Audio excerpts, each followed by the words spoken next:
जो भी एनडीए में हो रहा है वो कहीं से ठीक नहीं। अब आप धमकी ही समझ लीजिए, ये धमकी ही दे रहे हैं एनडीए के नेताओं को, भाजपा और जदयू के नेताओं को धमकी ही दे रहे हैं। अगर जीतन राम मांझी को टिकट मिलता तो आप लिख कर ले लीजिए कि इनकी बहू चली जाए। नुकसान इस चुनाव में नुकसान होगा, और नुकसान जाहिर सी बात है कि नीतीश कुमार को नुकसान होगा, भाजपा को नुकसान नहीं होगा, क्योंकि नीतीश कुमार के पास संख्या बल कम है, 2 एमएलसी है नीतीश कुमार के पास, और एक विधायक की जरूरत पड़ेगी, हो सकता है 2 भी विधायक की जरूरत पड़ेगी। इनसे दोस्ती करना दुश्मनों से दोस्ती करने के बराबर है।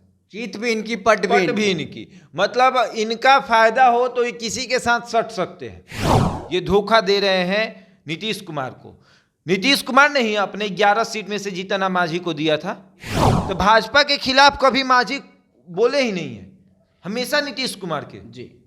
जो इनके साथ खड़ा रहता है मांझी उसी को धोखा देते हैं। नमस्कार, प्रणाम, मेरा नाम है विशाल, आप देख रहे हैं द इंडिया टॉप। देखिए, बिहार की राजनीति में लगातार गहमा गहमी चलती रहती है, लेकिन इन दिनों विधान परिषद के सीटों को लेकर के और बंटवारे को लेकर के गहमा गहमी चल रही है। जिस तरीके से सीटों का बंटवारा तो हो गया है, 7 सीट पर चुनाव होने हैं, लेकिन देखिए 3 सीट पर राजद चुनाव लड़ रही है, तो वहीं 2 सीट पर बीजेपी, 2 सीट पर जदयू। जीतन राम मांझी भी एनडीए के मजबूत स्तंभ है, लेकिन जीतन राम मांझी को पूछा तक नहीं गया। जीतन राम मांझी एनडीए में अकबका रहे हैं। जीतन राम मांझी ने बीते दिनों कहा था एनडीए में वो घुटन महसूस कर रहे हैं, एक स्टेज पर, मंच पर भाषण देते हुए।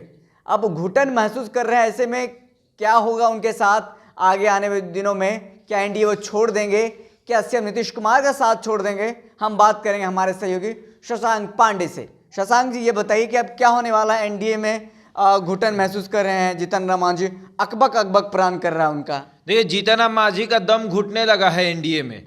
अब वो ये सोच रहे हैं कि भाई कहीं मेरा हाल भी मुकेश सहनी वाला हाल ना हो जाए जी। लेकिन इनके साथ ऐसा नहीं होगा, क्योंकि इन्होंने परिवारवाद के साथ चला है, परिवारवाद की राजनीति इन्होंने की है, और सभी उन्हीं लोगों को विधायक का टिकट मिला, इनके यहाँ जीते हैं जो इनके परिवार के लोग हैं जी। इन्होंने अपने परिवार के लोगों को टिकट दिया और इनके परिवार के लोग जीत कर आए हैं, तो वो जाने वाले नहीं हैं। लेकिन कुछ भी हो सकता है, राजनीति है, राजनीति में कुछ भी असंभव नहीं। एक सवाल है, आपने कहा कि परिवारवाद की पार्टी है, आरोप तो राजद पर लगता रहा है कि परिवारवाद की पार्टी है। अछूता कोई नहीं है। परिवारवाद की बात राजद पे आरोप लगता है, लेकिन अछूता कौन है ये बताइए ना। जीतन राम मांझी अछूता है? मांझी भी आरोप लगाते हैं, मांझी जी भी आरोप लगाते हैं। मांझी तो अपने बेटा उनका नहीं जीत पाया, विधायक नहीं बन पाया, तो एमएलसी बनवाकर मंत्री बनवाए, उन्हें समधिनी सबको भी खड़ा कर दिया। समधिनी, बेटी, पतो, जो मिला, जिसको मिला सबको टिकट दिए। अपने कार्यकर्ताओं को टिकट दिए हैं क्या जीतन राम मांझी? और आज इनका एक बयान आता है इनके प्रवक्ता का कि जीतन राम मांझी को आगाह कर दिया गया है, और राष्ट्रीय अध्यक्ष जो उनके बेटे बने हैं संतोष सुमन, उनको भी कार्यकर्ताओं ने आगाह कर दिया है कि एनडीए में सब ठीक नहीं हो रहा है, भाजपा जदयू हमारे साथ सही नहीं कर रही है, भाजपा जदयू अपने कार्यकर्ताओं को टिकट दे रही है, तो हम के कार्यकर्ता क्या है? वो एनडीए के में अपना हिस्सा नहीं दिखाए हैं क्या? चुनाव में उन्होंने बढ़ चढ़ कर हिस्सा नहीं लिया था क्या? एनडीए जब मिलकर चुनाव लड़ा था, जब सभी पार्टियां मिलकर चुनाव लड़ी थी और सबके कार्यकर्ताओं ने अपना योगदान दिया, तो क्या हम के कार्यकर्ताओं ने योगदान नहीं दिया? पहले ये छोटा सा वीडियो देख लीजिए, उसके बाद पूरा मामला आपको समझाते हैं। देखिए, लगातार हम एनडीए नेतृत्व से इस चीज की मांग कर रहे हैं कि हिंदुस्तानी आवाम मोर्चा भी सरकार का एक हिस्सा है। अगर आप सरकार में किसी तरीके की चीजों को बांट रहे हैं तो हिंदुस्तानी आवाम मोर्चा को भी तवज्जो दी जाए, लेकिन लगातार हमारी बातों पर विरोध किया जा रहा है, जिससे कहीं ना कहीं से हिंदुस्तानी आवाम मोर्चा का हर कार्यकर्ता दुखी है। कार्यकर्ताओं ने अपनी बातों से आदरणीय श्री जीतन राम मांझी जी और हमारी पार्टी के राष्ट्रीय अध्यक्ष संतोष कुमार सुमन जी को अवगत करा दिया है। जो भी एनडीए में हो रहा है वो कहीं से ठीक नहीं हो रहा है। यदि भारतीय जनता पार्टी या जनता दल यूनाइटेड को ये लगता है कि आपके कार्यकर्ताओं को आप सेट कर रहे हैं, तो हमारे भी कार्यकर्ता हैं, चुनाव में उन्होंने भी बढ़ चढ़कर हिस्सा लिया था, उन्होंने भी एनडीए को जिताने के लिए मेहनत किया था, और अगर सरकार में उनको कुछ नहीं मिलता है तो निसंदेह वो हतोत्साहित होते हैं। इस तरह का पैटर्न कहीं से ठीक नहीं है और आने वाले वक्त के लिए ये एनडीए के लिए खतरे की घंटी है। अगर अभी भी एनडीए का शीर्ष नेतृत्व नहीं चेता तो आने वाला वक्त ठीक नहीं होगा। तो सुना आपने, ये वीडियो जो है वो हम के प्रवक्ता दानिश रिजवान का वीडियो है और दानिश रिजवान अब खुले तौर पर ये कह रहे हैं कि ये सब सही नहीं हो रहा है।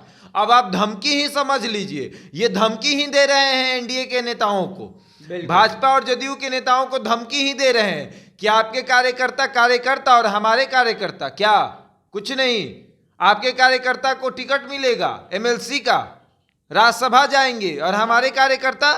शशांक, हमारे मन में एक सवाल आया है कि आपने जिस तरीके से कहा कि राष्ट्रीय प्रवक्ता हैं दानिश रिजवान, उन्होंने कहा है कि अपने आप जदयू को कहा है, बीजेपी को कहा है कि आपके प्रवक्ता कार्यकर्ता हमारे कार्यकर्ता नहीं है। लेकिन एक सवाल नहीं लगता कि उठना चाहिए कि आपने अपने कार्यकर्ता को टिकट दिया कब है?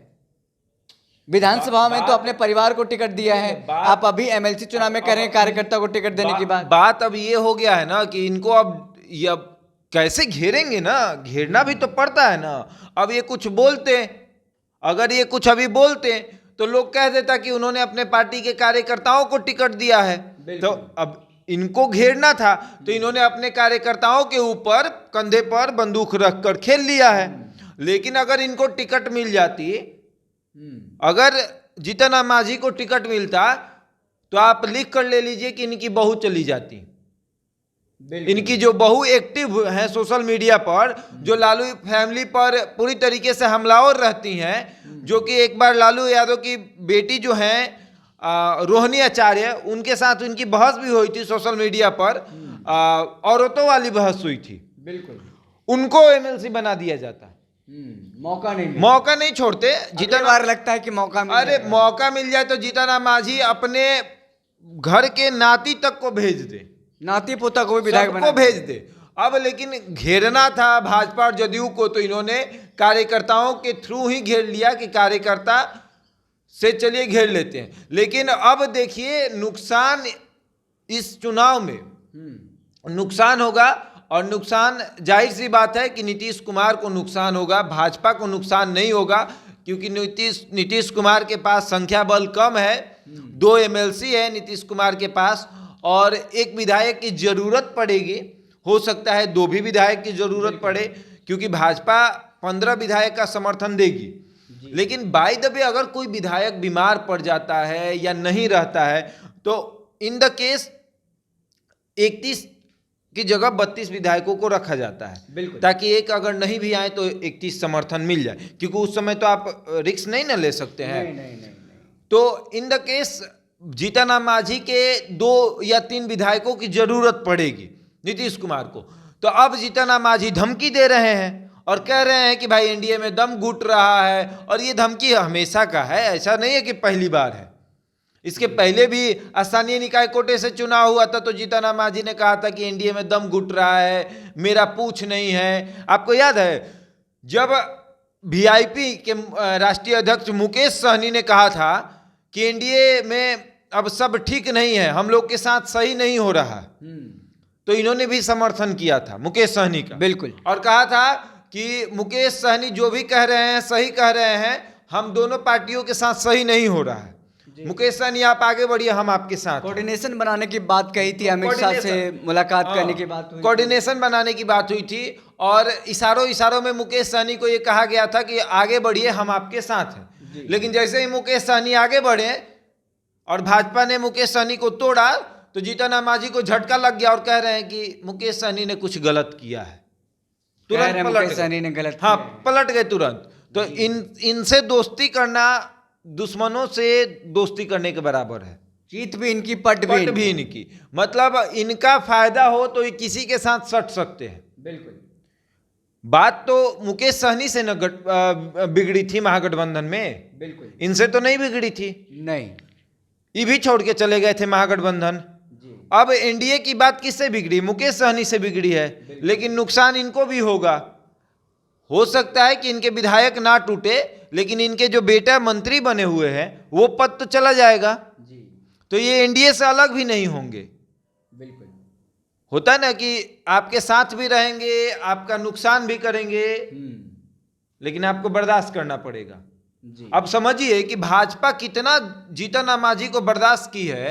आप इस बात से समझ लीजिए कि भाजपा एक हिंदुत्व की पार्टी है और उस भाजपा जिस गठबंधन में है उसी गठबंधन में जीतन राम मांझी है और उनके सहयोगी रहते हुए भी जीतन राम मांझी ने राम के ऊपर कई सारी टिप्पणियां की, लेकिन भाजपा ने एक शब्द जीतन राम मांझी को नहीं बोला।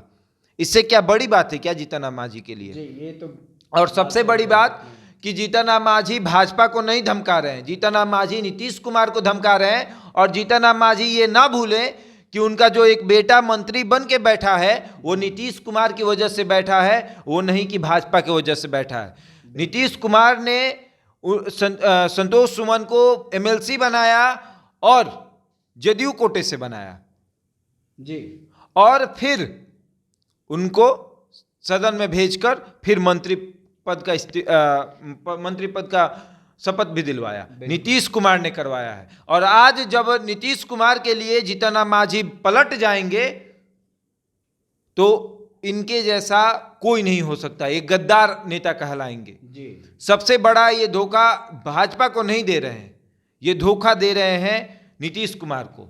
नीतीश कुमार ने ही अपने 11 सीट में से जीतन राम मांझी को दिया था, बिल्कुल।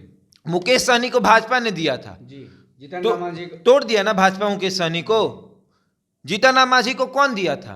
नीतीश कुमार ने दिया था। नीतीश कुमार ने दिया था। जी, और भी ये बात समझिए कि 11 सीट देने के बाद जीतन राम मांझी को 11 सीट देने के बाद कोई शर्त नहीं था नीतीश कुमार का।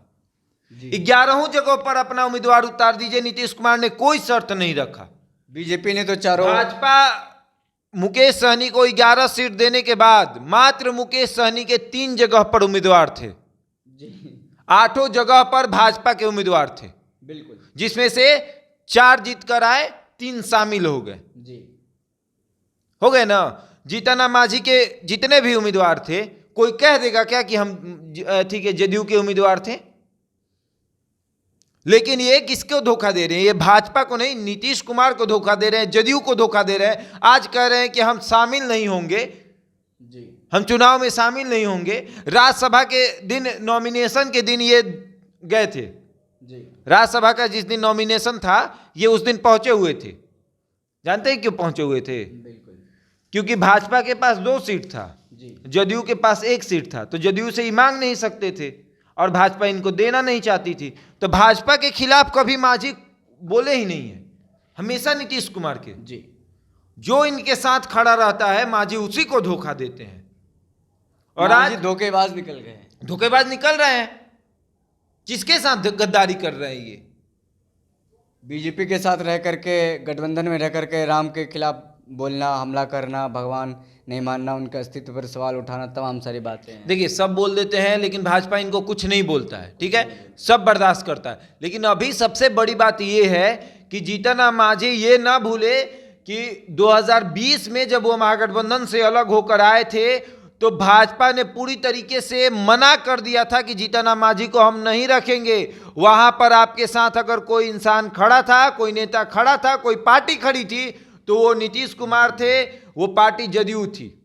और अब ये बात ध्यान रखिए कि अब मदद अगर नहीं करेंगे तो राजनीतिक में आपको धोखेबाज कहा जाएगा।